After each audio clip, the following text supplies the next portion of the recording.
जय श्री राम मित्रों। मित्रों, योग क्या है? योग एक साधना है। योग एक हमें आत्मा को अपनी परमात्मा से जोड़ने का एक रास्ता है। तो दोस्तों, हम अपने आप को ईश्वर से जोड़ना है। हमें अपने आप को ईश्वर से जोड़ने के लिए हमें योग की आवश्यकता है।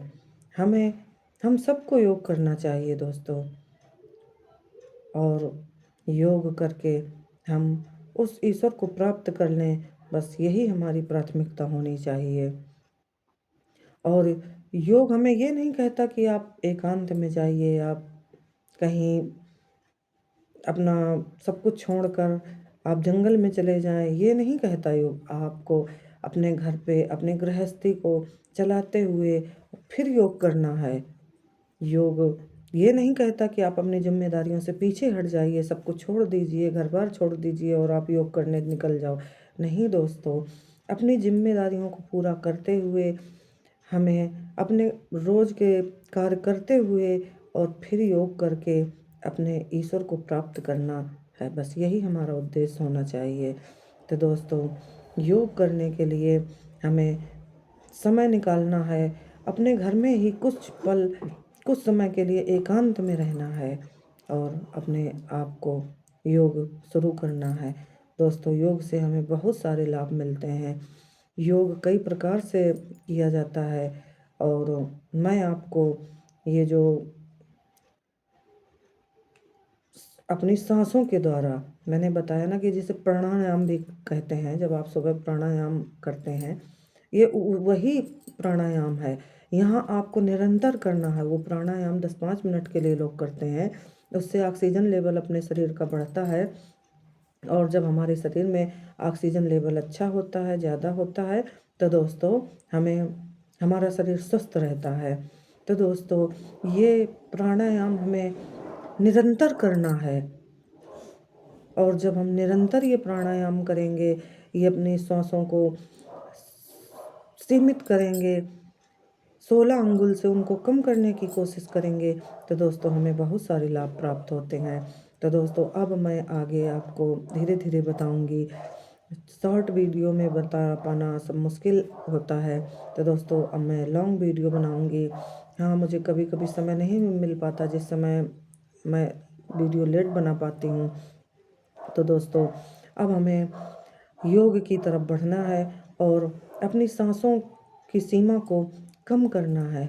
जैसे जैसे हमारी सांसें कम होती जाएंगी, सांसों की गति हमारी कम होती जाएगी, वैसे वैसे हमें धीरे धीरे लाभ प्राप्त होने लगेंगे। अब ऐसा नहीं है कि आप 24 घंटे में 10-5 मिनट के लिए करें, बाकी अपने काम में व्यस्त रहें। काम में व्यस्त होते हुए निरंतर अपने आप को रोकना है, अपने मन को रोकना है, अपने मन को एक जगह स्थिर रखना है।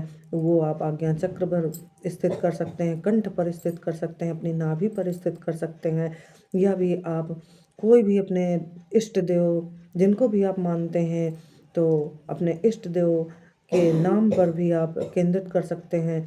या फिर आप कोई भी मंत्र जो आपके गुरु ने दिया है, या किसी गुरु को नहीं कर रखा है, तो भी जो देवी देवताओं के मंत्र हैं, तो दोस्तों उन मंत्रों को आप अपने मन में दोहराइए। मैंने जैसे बताया था कि जैसे एक उदाहरण के लिए बता रही हूँ कि ओम नमः शिवाय, तो ओम सांस खींचते हुए बोलना है और नमः शिवाय सांस को छोड़ते हुए बोलना है।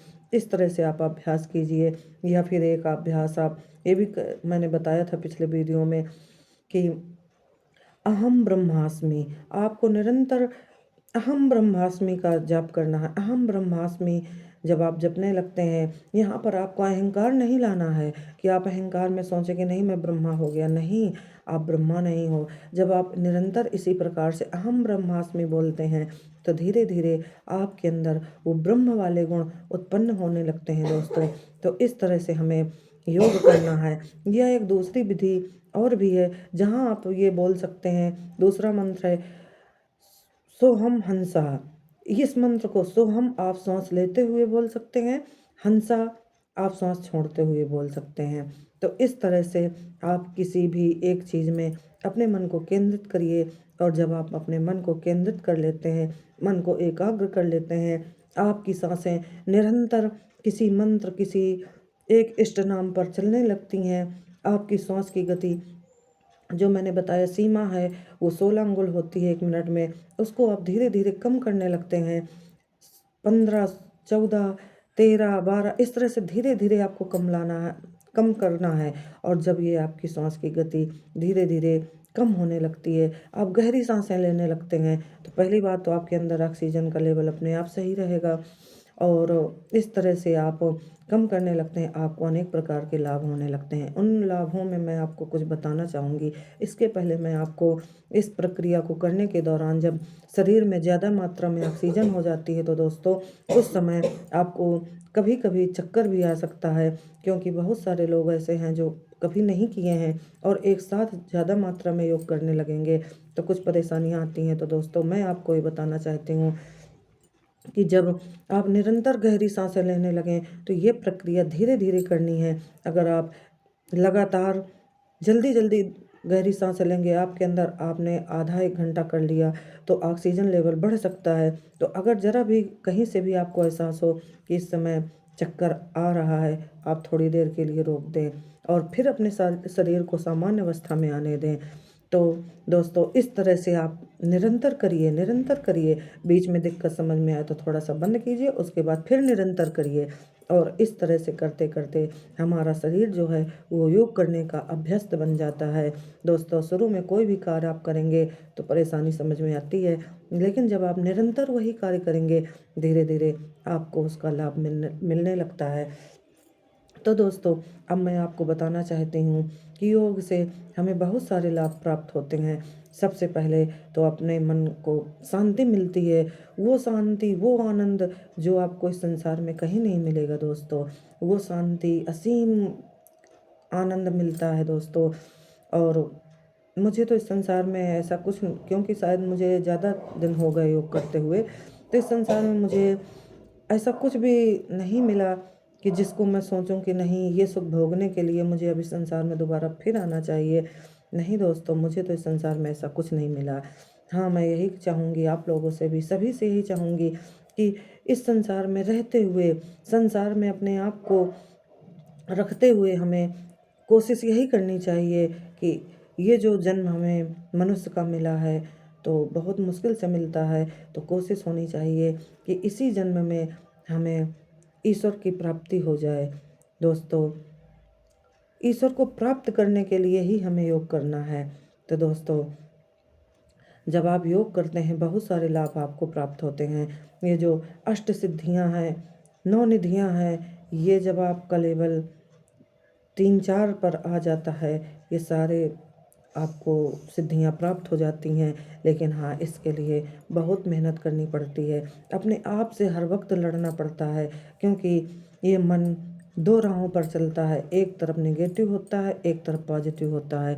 तो दोस्तों नेगेटिव ज़्यादा खींचता है, पॉजिटिव कम खींचता है। कहीं भी है अच्छाई भी है, बुराई भी है। तो आपने देखा होगा कि अच्छाई कम लोग समझते हैं और बुराइयां बहुत जल्दी आकर्षित करती हैं। तो दोस्तों यहाँ पर योग करके हमें अपने आप से लड़ना है, अपने आप को स्थापित करना है, अपने आप को कंट्रोल करते हुए एक अच्छी लेवल पर स्थापित करना है। और दोस्तों जब आप ये योग करते हैं बहुत सारे लाभ, अष्ट सिद्धि, 9 निधियाँ, सारे सब कुछ, बहुत कुछ आपको प्राप्त हो सकता है। और इन सब चीज़ों से बढ़कर जो है, जब जैसा कि मैंने बताया बहुत ऋषि मुनियों ने किया है, ऐसा नहीं है कि ये तो हम लोग तो बहुत छोटे छोटे लोग हैं। बहुत बड़े बड़े ऋषि मुनियों ने हमारे यहाँ ऐसे हुए हैं कि उन्होंने तो अपने आप को एक पर लाकर समाधि ले ली है और उन्होंने भगवत प्राप्ति की है। तो दोस्तों योग करने से बहुत लाभ मिलते हैं। जैसे जैसे आपका लेवल कम होता जाएगा आपको वो शक्तियाँ प्राप्त होनी शुरू हो जाएंगी दोस्तों। और जब आप गहन योग पर उतर आते हैं, आपके पास सांसों की प्रक्रिया 3-4 हो जाती है, ये तो बहुत मुश्किल से होता है। तो दोस्तों उस समय आपको अनेकों लाभ प्राप्त होने शुरू हो जाते हैं, जैसे कि आपका वेट लॉस हो जाता है।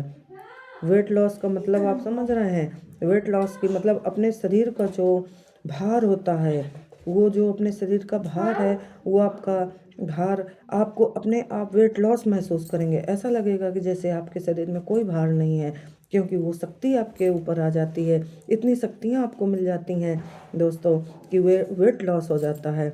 अपने शरीर का भार आपको समझ में नहीं आता। आपने बहुत लोगों को देखा होगा, बहुत लोगों को सुना होगा पहले कि हमारे यहाँ लोग अंतर्ध्यान हो जाते थे। बहुत आप लोगों ने देखा है, जैसे कि नारद मुनि जी को देखा है, सुना है आपने, मतलब देखा तो क्या होगा, अब हम लोगों ने देखा तो नहीं है, लेकिन हाँ शास्त्रों में वर्णित है। आपने रामायण देखी तो उसमें जो ये अंतर्ध्यान की प्रक्रिया है, तो दोस्तों ये वही प्रक्रिया है जहाँ पर वेट लॉस हो जाता है। यहाँ पर ये जो प्रक्रिया है आप पूरी कर लेंगे तो दोस्तों आपको अपने शरीर का जो भार है वो समझ में नहीं आएगा, भार से मुक्त हो जाएंगे आप। और जब आपका शरीर भार से मुक्त हो जाता है तो दोस्तों आपको इस संसार में कहीं भी वायु भ्रमण करने के लिए आपका शरीर तैयार हो जाता है, क्योंकि मन की शक्ति तो आपको योग करते हुए प्राप्त हो गई। और जब आपने ज़्यादा योग किया, 3-4 पर ले आए अपनी सांसों की प्रक्रिया को, उस समय 3-4 पर आकर वेट लॉस हो जाता है। जब आपका वेट लॉस हो जाता है, आपका शरीर का जो भार है वो ख़त्म हो जाता है, तो दोस्तों वहाँ पर आपको अंतर्ध्यान यानी आप अपने मन में सोचेंगे कि इस समय मुझे कहाँ उपस्थित होना चाहिए, और आप मन में विचार करेंगे, आंखें बंद करेंगे और आप हवा के द्वारा, वायु मार्ग के द्वारा जहाँ पर आपने सोचा होगा वहाँ पर आप पहुँच जाएंगे। हाँ दोस्तों, ये हमारे शास्त्रों में जो दिया हुआ है ये सत्य है। लेकिन अब बहुत सारे लोग हैं जो अनजान हैं, इस चीज़ को नहीं समझते, ना उन्होंने शास्त्र उठाकर देखा है, ना कुछ भी जाना है। तो इस तरह की क्रियाओं को लोग हंसी का पात्र समझते हैं। तो दोस्तों हमारे यहाँ सब कुछ संभव है, बस जानते हुए भी कुछ लोग अनजान बन जाते हैं। जैसे हमारे यहाँ कोर्ट ने राम जी के जन्म पर छुट्टी होती है, अवकाश घोषित होता है, और अवकाश घोषित होता है। और जब कोर्ट केस चल रहा था तो हमारे वही कोर्ट ने राम जी के यहाँ होने का प्रमाण मांगा। तो दोस्तों कुछ चीज़ें ऐसी होती हैं कि हम जानते हैं लेकिन मानते नहीं हैं। तो दोस्तों यहाँ पर हमें योग करके कुछ किसी का अनभला नहीं करना है, कुछ गलत नहीं करना है, उन शक्तियों का दुरुपयोग नहीं करना है, क्योंकि जिनकी मानसिकता खराब होती है वो योग कर ही नहीं पाएंगे। अगर किसी को गिराने के लिए या कुछ करने के लिए आप योग करोगे, आप कर ही नहीं पाओगे, क्योंकि आपका ईश्वर साथ ही नहीं देगा। ईश्वर साथ तभी देता है जब आपका मन शांत होगा, आपका मन समभाव रखेगा, किसी के प्रति द्वेष ईर्ष्या नहीं होगी, तो दोस्तों तभी आप सफलता प्राप्त कर सकते हो। तो योग करके अब हमें बस आगे बढ़ना है और अपनी सांसों को कंट्रोल करके धीरे धीरे हमें आगे बढ़कर उस भगवत प्राप्ति पर अग्रसर होना है। तो दोस्तों अब मैं धीरे धीरे लॉन्ग वीडियो बनाकर आपको बताऊंगी, और आगे हम तत्वों का ज्ञान भी करेंगे, तत्व विज्ञान की भी बात मैं आपको बताऊंगी जितना ज्ञान मुझे है। तो दोस्तों सारा ज्ञान तो नहीं बता सकती, क्योंकि कुछ लोग दुरुपयोग करते हैं, लेकिन हाँ कुछ ज्ञान जो कि हमारे दैनिक काम में हमारे काम आएगा, दैनिक ज्ञान में हमें ज़रूरत है उस चीज़ की, तो वो ज्ञान में धीरे धीरे जो मुझे आता है तो वो मैं आपको धीरे धीरे बताऊंगी, और आप लोग उसको करिए और उसको देखिए कि आपको कितना लाभ प्राप्त होता है। जय श्री राम मित्रों।